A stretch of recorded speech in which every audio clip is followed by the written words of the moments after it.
அபி டைரியை பார்த்துட்டே இருக்காங்க. எப்படி அந்த டைரி எடுத்து படிச்சிடணும் அப்படின்னு சொல்லிட்டு ராகவ தூங்குறாரான்னு பார்க்குறாங்க. தூங்குறாரு. போயிட்டு அந்த டைரி எடுத்துகிட்டு வராங்க. எடுத்துகிட்டு வந்து அப்படி தலகாணி அடியில் வைக்கிறாங்க. கொஞ்சம் நேரம் கழித்து அப்படியே பார்க்குறாங்க. ராகவ தூங்குறாரு. அந்த டைரி எடுக்கிறாங்க. எடுத்து படிக்கிறாங்க. படிக்கும் போது அப்படியே போயிட்டே இருக்காரு. அப்போ காருக்குள்ளே யாரும் இருக்கா மாதிரி இருக்குது. இட்டி பார்க்குறாரு. பார்த்தா மது. ஐயோ மது அப்படின்னு சொல்லிட்டு டோரை ஓப்பன் பண்ணி பார்க்குறாரு. மயக்கத்தில் இருக்காங்க. என்ன இது மயக்கத்தில் இருக்காங்க அப்படின்னு சொல்லிட்டு அப்படி எழுப்புறாரு. எழுந்துருங்க அப்படின்னு சொல்லிட்டாரு. ஆனால் மது எழுந்துக்கவே இல்லை. தண்ணி எடுத்து தெளிக்கிறாரு. அப்பயும் எழுந்துக்கவே இல்லை. அவங்களை வெளியே தூக்கிட்டு வந்து கொஞ்சம் நேரம் வெளியே வைக்கிறாரு. மறுபடியும் உள்ள கொண்டு போய் போடுறாரு. அப்படியே தெளிச்சு பார்க்குறாரு. எழுந்துக்கிறாங்க. என்ன ஆச்சு மது, என்ன மயக்கத்தில் இருக்கீங்க, அதுவும் காருக்குள்ளே இருக்கீங்க அப்படின்னு சொல்லிட்டு ராகவ் கேட்குறாரு. அதுவா ஒன்றும் இல்லை, விமல் வந்து என்னை ஃபாலோ பண்ணிகிட்டே வந்தான். அப்போ என்ன பண்ணுறதுன்னு எனக்கு தெரியல. அதனால இந்த கார் வந்து ஓப்பனில் இருந்தது, நான் உள்ளே வந்துட்டேன். அப்புறம் மயக்கமாயிட்டேன் அப்படின்னு சொல்கிறாங்க. நான் கொஞ்சம் நேரம் லேட்டாக வந்திருந்தா கூட என்ன ஆயிருக்கும் அப்படின்னு சொல்லிட்டு ராகவ் சொல்கிறாரு. இல்லை சாதாரணமாக தான் நான் வந்தேன், மயக்கமாயிட்டேன் அப்படின்னு சொல்லிட்டு இருக்காங்க. உங்களுக்கு என்ன வேர்க்குது, ஏன் ஒரு மாதிரி படபடப்பாக இருக்கீங்க அப்படின்னு சொல்லிட்டு கேட்குறாங்க மது. இல்லை எனக்கு வந்துட்டு கொஞ்சம் இதெல்லாம் தாங்க முடியாது, எனக்கு வந்து ஓவராக டிப்ரெஷனில் இருக்கேன் அப்படின்னு சொல்கிறாரு. அதை கேட்டோன்னே என்ன இது உங்களுக்கு ஏன் டிப்ரெஷன் ஆகுது அப்படின்னு சொல்லிட்டு கேட்குறாங்க. எங்கள் அம்மா அப்பா இறந்துட்டாங்க, அதுலேருந்து எனக்கு இந்த மாதிரி ஆயிடுச்சு. நான் இப்போ டேப்லெட் தான் யூஸ் பண்ணிகிட்ருக்கேன், அதிகமாக டென்ஷனை தாங்க முடியாது அப்படின்னு சொல்லிட்டாரு. ஓ அப்படியா, சரி எனக்கு டைம் ஆச்சு, நான் அப்புறம் பார்க்குறேன் அப்படின்னு சொல்லிட்டு ராகவ் அப்படியே போகிறாரு. அப்போ மது கூப்பிடுறாங்க. ராகவ் ஒரு நிமிஷம் அப்படின்னு சொல்லிட்டு கூப்பிட்டு சொல்கிறாங்க. தேங்க்ஸ் அப்படின்னு சொல்லிட்டு ஓகே அப்படின்னு சொல்லிட்டு அங்கேருந்து அப்படியே போகிறாரு. அப்படியே ஒரு மாதிரி பார்த்துட்டே இருக்காங்க மது. அப்படி திரும்பி ராகவும் பார்க்குறாரு. 2 பேரும் சேர்ந்து அப்படியே ரொமான்ஸ் பண்ணிட்டு இருக்காங்க. அப்படி டைரியை படிச்சுக்கிட்டே இருக்காங்க. ராகவ் திரும்பி படுக்கிறாரு. ஐயோ எழுந்தா அவ்வளோதான் மாட்டிப்போம் அப்படின்னு சொல்லிட்டு அந்த டைரி எடுத்து அப்படி தலகாணியிலேயே ஒளிச்சு வைக்கிறாங்க. ஒளிச்சு வச்சுட்டு சரி நம்ம வேலையை பார்க்கலாம் அப்படின்னு சொல்லிட்டு ஸ்டோன் எல்லாம் எடுக்கிறாங்க. எடுத்து அழகாக அப்படியே அடிக்கிட்டே இருக்காங்க. அப்போ ராகவ் எழுந்துக்கிறாரு. எழுந்தவொடனே கேட்குறாரு, என்னது இது கையில் ஏதோ இருக்குது அப்படின்னு சொல்லிட்டு. என்னங்க அப்படின்னு சொல்லிட்டு அப்படி திருப்பி பார்க்குறாங்க. அபி கை அப்படி இழுத்து காட்டுறாரு. இங்கே பாரு ஏதோ இருக்குது அப்படின்னு சொல்லிட்டு. ஆமாம் நீ என்ன இந்த ஸ்டோன்லாம் ஒட்டிகிட்டு இருக்க அப்படின்னு சொல்லிட்டு கேட்குறாரு. வேறு ஒரு ஸ்டோன் இருக்குது, அதில் ஃப்ளவர் கலந்துருக்கும், அதுக்கு இது மேட்சாக இருக்கும், அது வாங்கி ஒட்டு அப்படின்னு சொல்கிறாரு. அப்படியே பார்க்குறாங்க. பார்த்தோன்னே அவ்வளோ சந்தோஷமாக இருக்காங்க. அப்படியே படுக்கிறாரு. படுத்தோடனே தண்ணியெல்லாம் குடிச்சிட்டு படுக்கிறாரு. அப்போ அபி யோசிக்கிறாங்க. நிறைய பட்டாம்பூச்சி பறக்குதுன்னு சொல்லிட்டு எவ்வளவோ கேள்விப்பட்டிருக்கேன், ஆனால் இப்போது எனக்கு அதே மாதிரி தான் இருந்துச்சு அப்படின்னு சொல்லிட்டு அப்படி பயங்கரமாக சந்தோஷத்தோடு இருக்காங்க ராகவ் பேசுனதை நினச்சி. முரளி நின்றுட்டே இருக்காரு. அங்கேருந்து சுந்தரி வராங்க. வந்தவொடனே கேட்குறாங்க, ஆமாம் இதை பண்ணுவேன் அதை பண்ணுவேன்னு சொன்னேன், இப்போ அஞ்சலியோடு சேர்ந்து ரெசார்ட் போகிறதுக்கு ரெடியாக இருக்கியா அப்படின்னு சொல்லிட்டு கேட்குறாங்க.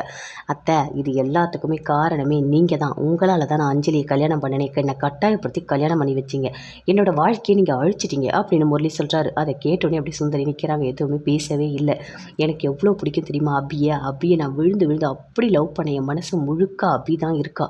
ஆனால் இன்றைக்கி அபி வந்து அந்த ராகவை கல்யாணம் பண்ணிகிட்ருக்கா. என்னால் அதை தாங்கவே முடியல தெரியுமா. அந்த ராகவோடு சேர்ந்து ஒரு நாள் கூட நான் வாழ விட மாட்டேன். அப்போ அவங்க 2 பேர் ரெசார்ட் போனால் நான் விட்டுருவேனா, கண்டிப்பாக நான் கூட வருவேன். அந்த ராகவை என்ன பண்ண போனேன்னு தெரியல, ஏன் அப்படி அவன் கல்யாணம் பண்ணியிருக்கான் அப்படின்னு சொல்லிட்டு அப்படியே கத்துறாரு. கத்த சுந்தரி சொல்கிறாங்க, இங்கே பாரு நீ தேவையில்லாத இங்கே கத்திட்டு இருக்காது, எல்லாரும் கேட்டாங்கன்னா என்ன பண்ணுவேன், அடக்கி வாசி அப்படின்னு சொல்கிறாங்க. சொல்லிட்டு அங்கேருந்து அப்படி கோவமாக போகிறாரு. அப்போ சுந்தரி யோசிக்கிறாங்க, இவன் அஞ்சலி வயிற்றில் இருக்க குழந்தைய அழிப்பான்னு பார்த்தா அதை விட்டுட்டு எனக்கு அபி வேணும், அபி தான் முக்கியம்னு சொல்லிட்டு போகிறான் அப்படின்னு சொல்லிட்டு அப்படியே சுந்தரி யோசிச்சுட்டே நின்றுட்டுருக்காங்க. முரளி அப்படியே கோவமாக ரூமுக்கு போகிறாரு. போனவொடனே அங்கே அஞ்சலி ரொம்ப சந்தோஷமாக பேசுகிறாங்க. என்னங்க உங்களுக்கு ஒன்று தெரியுமா, நம்ம ரெசார்ட் போயிட்டு வந்தவொடனே உங்களுக்கு தனியாக நான் பிஸ்னஸ் வச்சு தரேன், அதுக்கு தேவையான எல்லாமே நான் உங்களுக்கு பண்ணுறேன் அப்படின்னு சொல்கிறாங்க. நீங்கள் இனிமேல் யார்கிட்டையுமே வேலை செய்ய வேண்டாம், எதுவுமே பண்ண வேண்டாம், உங்கள் பிஸ்னஸை நீங்கள் ஓனாக பண்ணுங்கள் அப்படின்னு சொல்லிட்டு அஞ்சலி சொல்கிறாங்க. எனக்கு எவ்வளோ சந்தோஷமாக இருக்குது தெரியுமா, இப்போது ரொம்ப நாள் கழித்து உங்களோட நான் தனியாக வெளியே போக போகிறேன், அது மட்டும் இல்லை நம்ம குழந்தையும் சேர்த்து வராங்க அப்படின்னு சொல்லிட்டு ரொம்ப சந்தோஷமாக அஞ்சலி பேசிகிட்டு இருக்காங்க. அப்போ முரளி சொல்கிறாரு, வேற அப்பப்போ வந்து தொல்லை பண்ணிகிட்டே இருக்கா, குழந்தை இருக்குது நான் இருக்கேன் அப்படின்னு சொல்லிட்டு, என்னோட அபியை தவிர என் மைண்டில் யாருமே இல்லை, இவ ஏன் தான் இப்படி பண்ணிகிட்ருக்காளோ தெரியல அப்படின்னு சொல்லிட்டு முரளி அப்படி பார்க்குறாரு. இங்கே பாருங்கள் கண்டிப்பாக உங்களுக்கு நான் எல்லாமே நான் பண்ணுறேன், உங்களுக்கு பிஸ்னஸ் வச்சு தரேன் அப்படின்னு சொல்கிறாங்க. சரி நம்ம போகலாம் நம்ம அப்படின்னு சொல்லிட்டு அவங்க வந்து அப்படியே போகிறாரு. போயிட்டு படுக்கிறாருப்பா, இவகிட்ட வந்து தப்பிக்கிறது பெரிய விஷயமா இருக்கே, போட்டு படுத்தி எடுக்கிறா அப்படின்னு சொல்லிட்டு அப்படியே முரளி கோவமாக படுத்துட்ருக்காரு. அணு ரூமில் இருக்காங்க. அங்கே அந்த ஆகாஷ் வராரு. வந்து சொல்கிறாரு, இங்கே பாருங்கள் எனக்கு எவ்வளோ சந்தோஷமாக இருக்குது தெரியுமா, நம்ம ரெசார்ட் போக போகிறோம் அப்படின்னு சொல்கிறாரு. அதை கேட்டோன்னே அணு சொல்கிறாங்க, இங்கே பாருங்கள் நான் அங்கெல்லாம் வரல அப்படின்னு சொல்கிறாங்க. அதை கேட்டோன்னே ஆகாஷ்க்கு கோபமாக வருது. என்ன அணு பேசிக்கிட்டு இருக்கீங்க, இப்படி ஒரு சான்ஸ் கிடைக்குமான்னு எதிர்பார்த்துக்கிட்டு இருந்தேன், நீங்கள் வரமாட்டேன்னு சொல்கிறீங்க அப்படின்னு சொல்கிறாரு. உங்களை நான் எவ்வளோ லவ் பண்ண தெரியுமா, லவ் பண்ணி தான் உங்களை கல்யாணம் பண்ணேன், உங்கள் மனசில் நிறைய பயம் இருக்குது, அது எல்லாமே இந்த ரெசார்ட்டில் நீங்கள் வரும்போது நான் போக வச்சிருவேன், ஒரு நல்ல வாழ்க்கையை நம்ம இனிமேல் வாழலாம் அப்படின்னு சொல்கிறாரு. அதை கேட்டோன்னே அணு இல்லைங்க அப்படின்னு சொல்கிறாங்க, இங்கே பாருங்கள் அதெல்லாம் நீங்கள் பேசாதீங்க அனு, உங்கள் கூட நான் இருக்கேன், ஒரு நாள் வாழ்ந்தாலும் அது உங்கள் கூட தான் அப்படின்னு சொல்லிட்டு ஆகாஷ் சொல்கிறாரு. அப்படியே அனு யோசிச்சுட்டே இருக்காங்க. இங்கே பாருங்கள் ஆகாஷ், நீங்கள் என் கூட சேர்ந்து வாழணும்னு நினச்சாலே உங்களுக்கு ஏதாவது ஆகிடுது, அதனால் கண்டிப்பாக அப்படி ஒரு விஷயம் நடக்கவே நடக்காது, நான் கூடிய சீக்கிரமே உங்களை விட்டுட்டு போயிடுவேன் அப்படின்னு சொல்லிட்டு அப்படியே யோசிச்சுட்டே நிற்கிறாங்க. என்ன யோசிக்கிறீங்க? கண்டிப்பாக நம்ம ரெசார்ட் போகிறோம், அதில் எந்த மாற்றமும் இல்லை சரியா அப்படின்னு சொல்லிட்டு ஆகாஷ் அங்கே வந்து சந்தோஷமாக போகிறாரு. ஆனால் ரொம்ப ஃபீல் பண்ணுறாங்க. இவர் கூட நம்ம சேர்ந்தாலே இவருக்கு ஏதாவது ஆகிடுது, இவர் என்ன பண்ணுறதுன்னு தெரியலையே, சீக்கிரமாக நம்ம இந்த வீட்டை விட்டு போயிடணும் அப்படின்னு சொல்லிட்டு அப்படியே யோசிச்சுட்டே நிற்கிறாங்க. எல்லாருமே சேர்ந்து ரெசார்ட் கிளம்புறாங்க. அப்படி எல்லாருமே தேவையான ட்ரெஸ் எல்லாமே எடுத்து வச்சுக்கிட்டாங்க. எடுத்து வச்சுட்டோன்னே எல்லாமே ரெடி ஆகிட்டு வராங்க. பாட்டிக்கிட்ட சொல்கிறாங்க, சரி நாங்கள் போயிட்டு வரோம் அப்படின்னு சொல்லிட்டு. பாட்டி சொல்கிறாங்க, இங்கே பாருங்கள், இப்படி ஒரு சான்ஸ் எப்பயும் அதான் நீங்கள் கிடைக்கும், நீங்கள் அதை கரெக்டாக யூஸ் பண்ணணும், அந்த நேரத்தில் போய்ட்டு எதுவும் பிஸ்னஸ் பற்றி எதுவுமே யோசிச்சுட்டு இருக்கக்கூடாது, புரியுதா, ஃபேமிலியோட ரொம்ப சந்தோஷமாக இருக்கணும் அப்படின்னு சொல்கிறாங்க.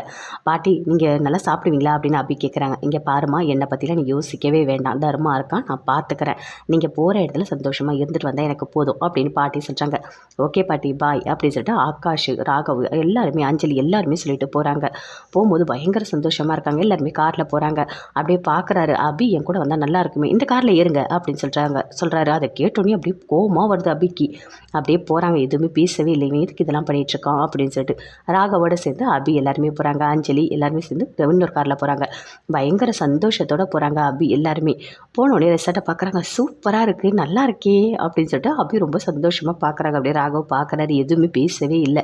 எல்லாருக்குமே ரூம்லாம் அலாட் பண்ணியிருக்காங்க. யாருக்கு எந்தெந்த ரூம் எல்லாமே சொல்கிறாரு ராகவ். அதே மாதிரி அஞ்சலி ஒரு ரூமில், ஆகாஷ் ஒரு ரூமில், அதே மாதிரி ராகவ் ஒரு ரூமில் போகிறாங்க. போயிட்டு அப்படி பார்க்குறாங்க, ரொம்ப நல்லா இருக்குங்க இந்த பிளேஸ், எனக்கு ரொம்ப பிடிச்சிருக்கு தெரியுமா அப்படின்னு சொல்லிட்டு அபி சொல்கிறாங்க. நான் இந்த மாதிரிலாம் வந்ததே இல்லை தெரியுமா அப்படின்னு சொல்லிட்டு. ராகவ் அப்படியே பார்க்குறாரு, எதுவுமே பேசவே இல்லை. அடுத்த நாள் எல்லாருமே வராங்க. அங்கே வந்துட்டு நம்ம குளிக்க போகலாம் அப்படின்னு சொல்கிறாங்க. ஓ அப்படியா, ஐயோ எனக்கு ரொம்ப பிடிக்குங்க, ஃபால்ஸில் குளிக்கிறதுனா எனக்கு ரொம்ப பிடிக்கும் அப்படின்னு சொல்லிட்டு அபி சொல்கிறாங்க. சரி வாங்கன்னு சொல்லிட்டு எல்லாருமே போகிறாங்க. போயிட்டு அழகாக என்ஜாய் பண்ணுறாங்க, குளிச்சுக்கிட்டே இருக்காங்க. ஆனால் அபி மட்டும் அப்படி யோசிக்கிறாங்க, எனக்கு கொஞ்சம் பயமாக இருக்குது அப்படின்னு சொல்லிட்டு. அப்படியே போயிட்டு குளிச்சுட்டே இருக்காங்க. அங்கே அந்த ராகவ் போகிறாரு, கையை அப்படியே பிடிச்சிக்கிறாரு. நீங்கள் பயப்படாதீங்க அபி, நான் தான் இருக்கல, நீங்கள் குளிங்க அப்படின்னு சொல்கிறாரு. ரெண்டு பேருமே சேர்ந்து ஃபால்ஸில் அப்படியே குளிச்சுட்டே இருக்காங்க. அங்கே வந்து பார்க்குறாரு முரளி. பார்த்தோன்னே அப்படியே கோவமாக வருது, எவ்வளோ தைரியம் இருந்தால் என்னோட அபியோடு சேர்ந்து நீ குளிப்ப, அதுவும் நான் பார்க்கணுமா அப்படின்னு சொல்லிட்டு முரளி அப்படியே கோவமாக, பயங்கரமாக கோவம் வருது. விடமாட்டேன் அபி, நான் விடமாட்டேன், இனிமேல் ஒரு நாள் கூட உன்னை ராகவோட சேர்ந்து நான் வாழ விடவே மாட்டேன், உனக்கு எவ்வளோ தைரியம் தான் அந்த ராகவோட சேர்ந்து நீ ஃபால்ஸில் குளிப்ப, இதெல்லாம் பார்க்கணுன்னு இருக்கா எனக்கு அப்படின்னு சொல்லிட்டு அப்படியே முரளி அப்படியே கோவமாக பார்க்குறாரு. யோசிக்கிறாரு, என்ன பண்ணலாம், ஏதாவது ஒன்று பண்ணணும், அபி இனிமேல் ராகவோட இருக்கக்கூடாது, அப்போ என்ன பண்ணலாம், அபியை நம்ம கடத்தணும், கடத்துறதை தவிர வேறு வழியே கிடையாது அப்படின்னு யோசிக்கிறாரு. ஆளுங்க எல்லாருக்கும் ஃபோன் பண்ணி சொல்கிறாரு, இங்கே பாருங்கள், இந்த ரெசார்ட்டில் இந்த இடத்துல நாங்கள் இருக்கோம், ஃபால்ஸில் குளிச்சிட்ருக்காங்க, நீங்கள் வாங்க நான் சொல்கிறேன் அப்படின்னு சொல்கிறாரு. அதே மாதிரி அந்த பொண்ணு நீங்கள் கடத்திடுங்க, அதுக்கப்புறம் என்ன பண்ணணும் எல்லாமே நான் சொல்கிறேன் அப்படின்னு முரளி சொல்கிறாரு. அதே மாதிரி ஆளுங்க எல்லாருமே வராங்க. அப்படியே சந்தோஷமாக ஃபால்ஸில் அப்படியே என்ஜாய் பண்ணி குளிச்சிட்டே இருக்காங்க. ராகவும் அப்படியே பிடிச்சிக்கிறாரு. ரெண்டு பேருமே சேர்ந்து நினைக்கிறாங்க. அப்படின்னு நினையும் போது அப்படியே ராகவை பார்க்குறாங்க, ராகவ வந்து அப்படியே பார்க்குறாங்க. ரெண்டு பேருமே சேர்ந்து அப்படியே ரொமான்ஸ் பண்ணிகிட்டு இருக்காங்க. அப்படியே தன்னை மறந்து ரெண்டு பேருமே பார்த்துக்கிட்டே இருக்காங்க. பார்த்துக்கிட்டே இருக்கும்போது அப்படியே முரளிக்கு இன்னும் கோவம் அதிகமாக வருது. அந்த ஆளுங்கள்லாம் ரெடி பண்ணிட்டாங்க. அபி கண்டிப்பாக இந்த குளிக்கிறதோட உனக்கு லாஸ்ட்டு, இனிமேல் நீ ராகவோட இருக்கவே மாட்டேன் அப்படின்னு சொல்லிட்டு அப்படியே பார்த்துக்கிட்டே இருக்காரு. பயங்கரமாக ரொமான்ஸ் பண்ணிகிட்டு இருக்காங்க. ஆனால் முரளிக்கு பார்க்க அவ்வளோ கோவம் வருது. அதே மாதிரி அஞ்சலி எல்லாருமே ரொம்ப சந்தோஷமாக குளிச்சிட்டு இருக்காங்க. அப்போ அஞ்சலி சொல்கிறாங்க, என்னங்க உங்கள் கூட இந்த மாதிரி நான் இருக்க எவ்வளோ கொடுத்து வச்சுருக்கணும் தெரியுமா, எனக்கு என்ன சொல்கிறதுனே தெரியல, உங்களோட நான் தனியாக வரணும்னு நினச்சேன், ஆனால் எனக்கு எவ்வளோ பயங்கரமாக சந்தோஷமாக இருக்குது அப்படின்னு சொல்லிட்டு அஞ்சலியும் ரொம்ப சந்தோஷமாக இருக்காங்க. ஆகாஷும் ரொம்ப சந்தோஷமாக எல்லாமே என்ஜாய் பண்ணிகிட்டு இருக்காங்க. ஆனால் அனு மட்டும் அப்படியே அமைதியாக இருக்காங்க. என்ன அனு, நீங்கள் வெளியே வந்தால் கூட அதே மாதிரி யோசிச்சுட்டு இருக்கீங்க, அதெல்லாம் மறந்துடுங்க, இப்போ இங்கே வந்திருக்கோம், நம்ம ரெசார்ட்டில் எவ்வளோ சந்தோஷமாக இருக்கணுமோ அது மட்டும் தான் நமக்கு முக்கியம், மற்றபடி வேறு எதையும் நீங்கள் யோசிச்சுட்டு இருக்காதீங்க, இப்போ இருக்கிற இந்த நேரத்தை நம்ம தவற விடக்கூடாது அப்படின்னு சொல்லிட்டு ஆகாஷ் சொல்கிறாரு. நானும் அப்படியே பார்க்குறாங்க, எதுவுமே பேசவே இல்லை, சும்மா அப்படியே சந்தோஷமாக இருக்க மாதிரி நடிச்சிட்டு இருக்காங்க. ஆகாஷும் அப்படியே குளிக்கிறாரு. எல்லாருமே சேர்ந்து பயங்கர ஹாப்பியாக இருக்காங்க. எல்லாருமே குளித்து முடிக்கிறாங்க. முடிச்சிட்டோடனே போயிட்டு சாப்பிட்லான்னு சொல்லிட்டு எல்லாருமே போகிறாங்க. அப்போ அபியும் போயிட்டு ட்ரெஸ் மாற்றத்துக்காக போகிறாங்க. அப்போ கரெக்டாக அந்த அடியாளுங்க எல்லாருமே வராங்க. வந்துட்டு அபியை வந்துட்டு வாயெல்லாம் கட்டி துணியை வச்சு அப்படியே கடத்திட்டு போகிறாங்க. அவர் ராகவும் போகிறாரு. போயிட்டு சாப்பிட்டுட்ருக்காரு. எல்லாருமே சேர்ந்து இருக்காங்க. அப்படியே பார்க்குறாங்க. அபி கத்துறாங்க. ஆனால் யாருமே எதுவுமே பண்ணவே முடியல. அங்கேருந்து கடத்திட்டு போயிட்டாங்க. எல்லாருமே சாப்பிட்றாங்க. அப்போ ராகவ் கேட்குறாரு, அபி எங்கே அப்படின்னு சொல்லிட்டு. அபி அவங்க கூட தானே இருந்தா அப்படின்னு சொல்லிட்டு அஞ்சலி, ஆகாஷ் எல்லாருமே சொல்கிறாங்க. இல்லையே, இன்னும் வரலையே அப்படின்னு சொல்லிட்டு. சரி நான் போய் பார்த்துட்டு வரேன், நீங்கள் சாப்பிடுங்க அப்படின்னு சொல்லிட்டு ராகவ் போயிட்டு பார்க்குறாரு. பார்த்தா எங்கேயுமே இல்லை. எங்கே அபி வரேன்னு சொன்னால் காணுமே அப்படின்னு சொல்லிட்டு போயிட்டு சுற்றி எல்லா இடத்துலையுமே பார்க்குறாரு. எங்கே போயிருப்பா இவ, எங்கே வந்தாலும் ஏதாவது ஒரு டென்ஷன் கொடுத்துக்கிட்டே இருப்பா, நமக்கு நம்ம நிம்மதியாகவே இருக்க விட மாட்டா அப்படின்னு சொல்லிட்டு ராகவ் சுற்றி தேடுறாரு. ஆனால் எங்கேயுமே கிடைக்கல. எங்கே போயிருப்பா அப்படின்னு சொல்லிட்டு அப்படியே யோசிச்சுட்டே ஃபுல்லாக தேடுறாரு. வந்து சொல்கிறாரு, இல்லையே எங்கேயுமே அபியை காணோம் அப்படின்னு சொல்கிறாரு. அபியை காணுமா அப்படின்னு சொல்லிட்டு எல்லாருமே பார்க்குறாங்க. ஆனால் முரளி மட்டும் ரொம்ப சந்தோஷமாக இருக்கார். என்ன அபியோட சேர்ந்து சந்தோஷமாக இருக்கலாம், நான் வந்தேன், இனிமேல் நான் விடவே மாட்டேன் அப்படின்னு சொல்கிறாரு. நான் தான் ஆளை வச்சு கடத்தியிருக்கேன், அந்த அபி இனிமேல் எனக்கு தான், உன் கூட அவளை ரெசார்ட்டில் சந்தோஷமாக இருக்க விட்டுருவானா, நான் விடவே மாட்டேன் அப்படின்னு சொல்லிட்டு முரளி அப்படி பார்க்குறாரு. ஐயோ அபியை காணுமா, அப்படியா, சரி நானும் போய் தேடுறேன் அப்படின்னு சொல்லிட்டு முரளி எல்லாருமே ஆகாஷ் எல்லாருமே போயிட்டு தேடுறாங்க. எங்கே கிடச்சாங்களா அப்படின்னு ஆகாஷ் கேட்குறாரு. இல்லை நான் எல்லா இடத்துலையும் தேடிட்டேன், காணுமே அப்படின்னு சொல்கிறாரு. என்ன சொல்கிறீங்க அப்படின்னு சொல்லிட்டு சுற்றி எல்லாருமே தேடிக்கிட்டே இருக்காங்க. அப்படி கத்திக்கிட்டே போகிறாங்க. யாரா நீங்கள், எதுக்குடா என்ன கடத்திட்டு போகிறீங்க அப்படின்னு சொல்லிட்டு அப்படியே கத்துறாங்க. அப்போ எதுவுமே பேசவே இல்லை. அங்கே வந்து கொண்டு போய் ஒரு இடத்துல வந்து கட்டி போட்டாங்க. கட்டி போட்டோடனே முரளிக்கு ஃபோன் பண்ணுறாங்க. நீங்கள் சொன்ன மாதிரி அந்த பொண்ணை கடத்தியாச்சு, இனிமேல் என்ன பண்ணணும் அப்படின்னு சொல்லிட்டு கேட்குறாங்க. நான் என்ன சொல்கிறேனோ அதே மாதிரி பண்ணுங்கள், அந்த பொண்ணை ஒரு 2-3 நாளைக்கு நம்ம விடவே கூடாது அப்படின்னு சொல்கிறாரு. தேவையான சாப்பாடு எல்லாமே கொடுங்க, ஆனால் வெளியே மட்டும் தப்பிக்க விடவே கூடாது அப்படின்னு சொல்கிறாரு. ஆனால் அந்த பொண்ணு என்ன பார்க்கக்கூடாது அப்படின்னு சொல்கிறாரு. அதே மாதிரி நீங்கள் என்ன சொல்கிறீங்களோ அப்படியே நாங்கள் ஃபாலோ பண்ணுறோம் அப்படின்னு சொல்லிட்டு அந்த அடியாளுங்கள்லாம் சொல்கிறாங்க. அப்படியே ஒரு மாதிரி டென்ஷனாக இருக்காங்க. என்ன இவங்க இப்படி நம்மளை கடத்திட்டு வந்திருக்காங்க, யாரா நீங்கள், எதுக்கிட்ட என்ன கடத்திட்டு வந்தீங்க அப்படின்னு சொல்லிட்டு அப்படியே கத்துறாங்க.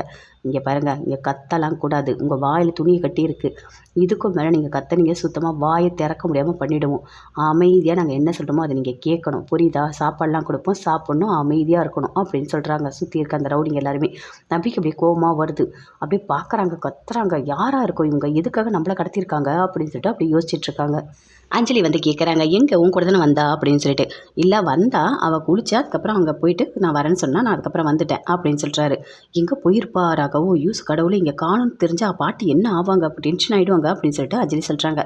எனக்கும் புரியுது, ஆனால் காணுமே, எங்கே போயிருப்பானே தெரியலையே, அவள் ஏதாவது விளையாட்டுக்காக ஒழிச்சிருக்காளா, ஏதாவது பண்ணுறாளா, எதுவுமே புரியலையே அப்படின்னு சொல்லிட்டு ராகவ் சொல்கிறாரு.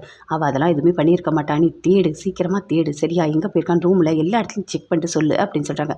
இங்கே பாருங்கக்கா, நீங்கள் தேவையில்லாத டென்ஷன் ஆகாதீங்க, புரியுதா, நான் பார்க்குறேன், நீங்கள் போயிட்டு அங்கே உட்காருங்க போங்க அப்படின்னு சொல்லிட்டு போகிறாரு. ராகவா ஆகாஷ் எல்லா இடத்துலையும் தேடுறாங்க. ஆனால் எங்கேயுமே கிடைக்கலையே, எங்கே போயிருப்பாங்க அப்படின்னு சொல்லிட்டு அப்படி பயங்கரமாக டென்ஷனோட தேடிட்டு இருக்காங்க. சுந்தரி முரளி கிட்ட கேட்குறாங்க, எங்கே அபியை காணும்னு சொல்கிறாங்க, அப்போ நீ தான் ஏதாவது பண்ணியா அப்படின்னு சொல்லிட்டு கேட்குறாங்க. ஆமாம் நான் தான் பண்ணேன், கண்டிப்பாக அந்த ராகவோட சேர்ந்து வாழ விட மாட்டேன்னு நான் சொன்னேன்ல, ரெசார்ட் வந்து அவங்க சந்தோஷமாக இருக்க விட்டுருவானா அப்படின்னு சொல்கிறாரு முரளி. அதை கேட்டோடனே சுந்தரி சொல்கிறாங்க, என்ன பண்ண அபியை அப்படின்னு சொல்லிட்டு. அபியை ஒன்றும் பண்ணல, நான் என் சாபி செல்லத்தை நான் ஏதாவது பண்ணுவேன், நான் எதுவுமே பண்ண மாட்டேன், பத்திரமா வச்சுருக்கேன், நான் தான் கடத்தி வச்சுருக்கேன் அப்படின்னு சொல்லிட்டு முரளி. ஐயோ இதெல்லாம் வேறு நீ பண்ணியிருக்கியா, இனிமேல் இங்கே எப்படி சந்தோஷமாக இருக்க முடியும் அப்படின்னு சொல்லிட்டு சுந்தரி சொல்கிறாங்க. ஆமாம் சந்தோஷமாக இருக்க வேண்டாம், ரெசார்ட்லாம் ஒன்றும் வேண்டாம், நம்ம வீட்டுக்கு போகலாம், நம்ம அபி மட்டும் எனக்கு போதும் அப்படின்னு சொல்கிறாரு. அட பைத்தியக்காரனே, நீ திருந்தவே மாட்டியா, அபின்னு அபி பைத்தியத்துலேயும் பிடிச்சிருக்கான் இவனுக்கு, நாம் சந்தோஷமாக இருக்கலான்னு வந்தால் அதையும் சேர்த்துக்கு எடுத்து விடுறான் இவன் அப்படின்னு சொல்லிட்டு சுந்தரி அப்படி யோசிக்கிறாங்க. இவெல்லாம் திருந்தவே மாட்டான் அப்படின்னு சொல்லிட்டு பாட்டி ஃபோன் பண்ணுறாங்க அஞ்சலிக்கு. என்னம்மா போயிட்டீங்களா ரெசார்ட்டில் அப்படின்னு சொல்லிட்டு கேட்குறாங்க. போயிட்டோம் அப்படின்னு சொல்கிறாங்க. எதுவுமே சொல்ல வேண்டாம் பாட்டிக்கிட்ட அப்படின்னு சொல்லிட்டு ராகவ் சொல்கிறாரு. அப்போ அஞ்சலி அக்கா எதுவுமே சொல்லவே இல்லை, அப்படியே அமைதியாக இருக்காங்க. எங்கே அபிலாம் எங்கே அப்படின்னு சொல்லிட்டு கேட்குறாங்க பாட்டி. இல்லை ரூமில் இருக்காங்க அப்படின்னு சொல்லிட்டு அஞ்சலி சொல்கிறாங்க. என்ன சந்தோஷமாக இருக்கீங்களா, ஒன்றும் பிரச்சனை இல்லை அப்படின்னு சொல்லிட்டு கேட்குறாங்க பாட்டி. அதெல்லாம் ஒன்றும் இல்லை, நாங்கள் சந்தோஷமாக தான் இருக்கோம் அப்படின்னு சொல்கிறாங்க. சரிம்மா நான் ஃபோனை வச்சிடுறேன் அப்படின்னு சொல்லிட்டு பாட்டி ஃபோனை வச்சிடுறாங்க. ராகவ் பாட்டிக்கெலாம் தெரிஞ்சால் பெரிய பிரச்சனையாயிடும், அவங்களால அதெல்லாம் தாங்கவே முடியாது. இப்போ தான் இவ்வளோ பெரிய பிரச்சனை நடந்திருக்கு, உன்னை கஷ்டப்பட்டு அபி வெளியே எடுத்திருக்கா, இப்போ அபியை காணோன்னு சொன்னால் பாட்டி என்ன ஆவாங்க அப்படின்னு சொல்லிட்டு அஞ்சலி சொல்கிறாங்க. முரளி அப்படி சந்தோஷமாக சிரிச்சிட்டே இருக்காரு. நீங்கள் யாருமே நிம்மதியாகவே இருக்கக்கூடாதுன்னு நான் நினச்சேன், அதுதான் நடந்திருக்கு அப்படின்னு சொல்லிட்டு ரொம்ப சந்தோஷமாக அப்படி பார்த்துட்ருக்காரு. சுந்தரியும் பார்க்குறாங்க. கடத்தந்தே இவன் தான், அது தெரியாமல் இவன் வேற அபியை காணும்னு சொல்லிட்டு இருக்கா அப்படின்னு சொல்லிட்டு சுந்தரி ஒரு பக்கம் ரொம்ப சந்தோஷமாக சிரிச்சிட்டே இருக்காங்க.